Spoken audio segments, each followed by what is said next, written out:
Hey YouTube, it's Tanya, VSG Tanya 2011, coming in with my week 6 update.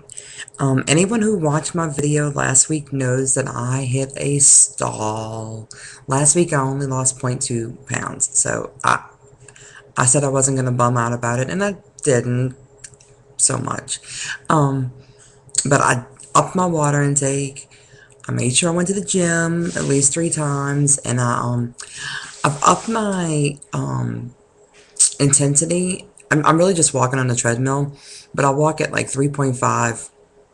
But I started doing intervals with incline. I have arthritis. I don't know if I ever said that on here, but I have arthritis, and so I have joint issues. So I can't really do the elliptical or anything like. I can't run anything like that.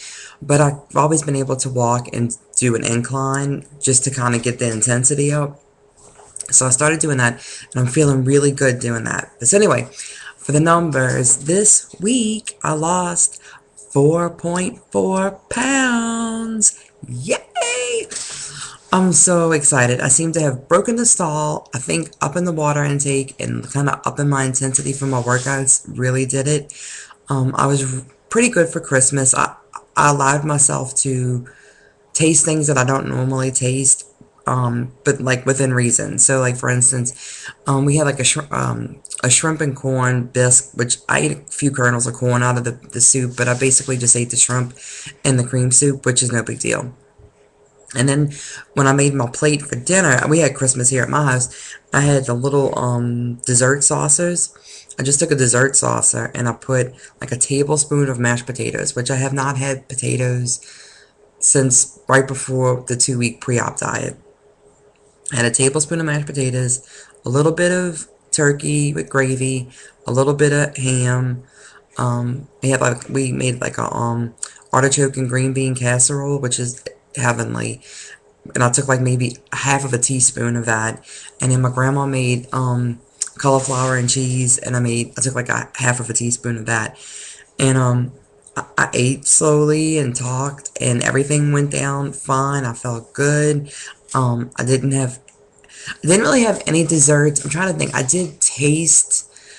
Um, I tasted a praline, like, but like probably like half of the tip of your finger. So I guess you could barely count it. And it seems like I tasted something else.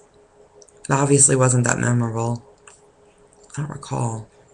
But I was so proud. My biggest thing at like Christmas dinner and Thanksgiving dinner are the bread rolls. And my son seems to be following in my path. I think he ate 8 bread rolls on Christmas Day between lunch and dinner. But I did not have one bread roll. And I was really proud of myself because that's usually my biggest weakness. And I fought it. And you know what? It really wasn't that big a deal. And with the sweets for desserts, oh, I know. That's what the other thing was that I tasted for desserts. My mom makes the best lemon icebox pie. It's not like the gelatin kind. She makes it with the condensed milk. It is heavenly, and we beg her to make it every year. So I took one little bite of my my son's lemon meringue pie, and it was very good. But so, like I said, I did let myself have a taste of something, and I feel like that's what we should be able to do is on a special occasion, not every week, not every few weeks, but like on a special occasion, have a taste of something and don't let it get out of control. And that's what I did. And then next day I was back on track. Now here's the weird thing. I've had leftovers since then. No starches, just meat. And like one day I had the turkey and gravy again, and it did not go down well. Now on Christmas Day, no problem. I don't know if it's because I had the mashed potatoes with it that kind of moistened it some, but I thought I was going to throw up. I was at my mom's house and it was not good. I don't know if I ate too quickly or I didn't chew enough, but turkey was not my friend that day. And I told him, you can keep the rest of the leftovers. I don't want them. So, I don't know. We'll see. But like I said, been doing good with that. Today I'm doing my son's room in a Saints theme. So my dad and I spent the entire day priming the walls and then painting the walls. And so all the painting's done.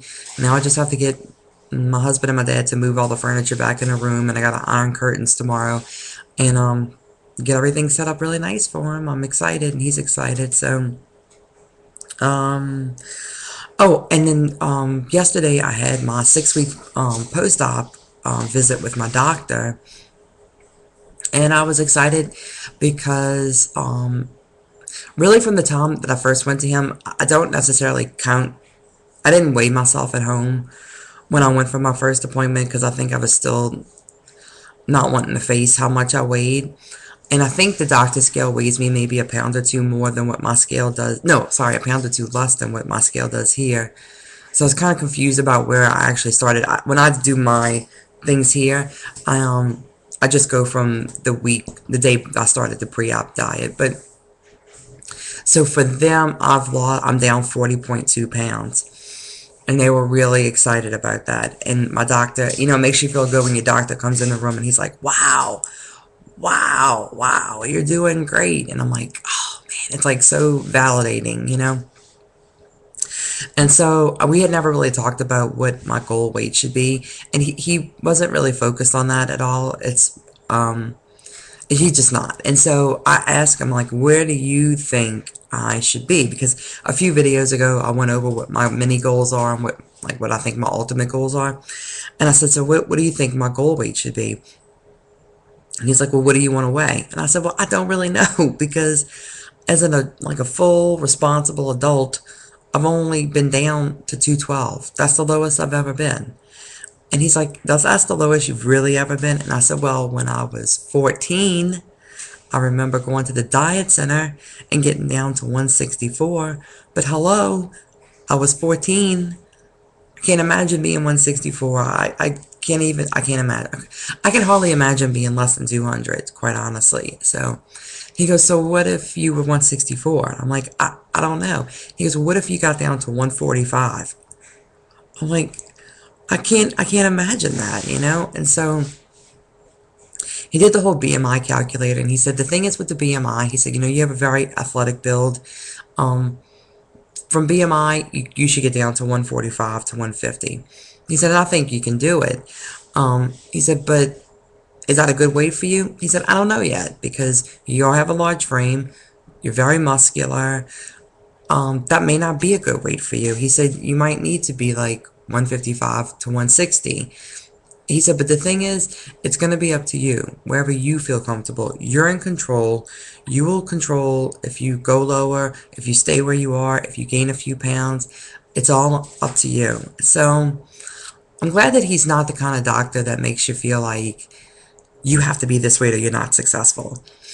So what I'm going to keep doing is just working on my mini goals and just to kind of refresh for when it comes to weight. Oh, that's the other thing. So, okay, so in my last video, I said that 235 was my next mini goal. And this morning when I weighed, I was 233.0. So I met my second mini goal being 235. So my next mini goal after that is 220. And then after that, it's 212 because that's the lowest I've ever been that I can like truly recall as an adult. And then of course Wonderland. And then 185 was my personal goal, which I'm kind of thinking maybe I'm selling myself short saying 185. So my BMI goal is 159, and so I think I'm going to say that's my ultimate goal. But I will treasure 185 since that is what I've always had kind of in the back of my head. So my next goal I'm working on is 220. I'm just going to kind of keep doing what I'm doing. Basically low carb, high protein, as high as I can get. I'm trying to not drink protein drinks unless I absolutely have to. I'm trying to get it through food. But I think I may do protein drinks after I work out, just because I know a lot of people do that, and it's probably good for your muscles. I'm going to start doing that. And it's only like 3 times a week. And then, yeah, that's basically it. Low carb and exercising at least 3 times a week. Still trying to get over the whole feeling guilty because I'm leaving my kids thing and to go exercise. And I've talked to my husband about it. He is so super supportive.